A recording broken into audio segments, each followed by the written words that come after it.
Hello everyone. सो आज के short में हमारे पास क्वेश्चन आया है कि what is the difference between nuts and dried fruits. So let's debunk this misconception.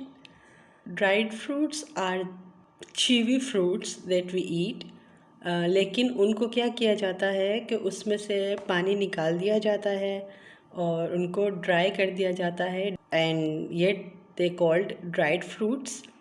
मसलन खजूर, खुबानी, however, are basically the seeds or the kernels of fruit itself.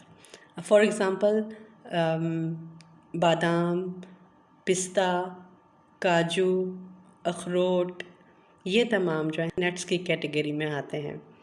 So there is this other term dehydrated foods. तकरीबन ये dried fruit से similar है, मगर इसमें freeze dried होने के लिए कम से कम 98 to 99% इसमें से पानी निकाल दिया जाता है, जबकि ड्राई फ्रूट्स जो होते हैं उनसे तकरीबन 90 to 95% पानी निकाला जाता है। So there is a slight difference, लेकिन this is the basic difference between dried fruits and the dehydrated ones. So चलिए जी, मैं फिर आपके साथ मिलती हूँ किसी और वीडियो में। Do thumbs up and don't forget to like, subscribe and share my channel. Till then take care and bye.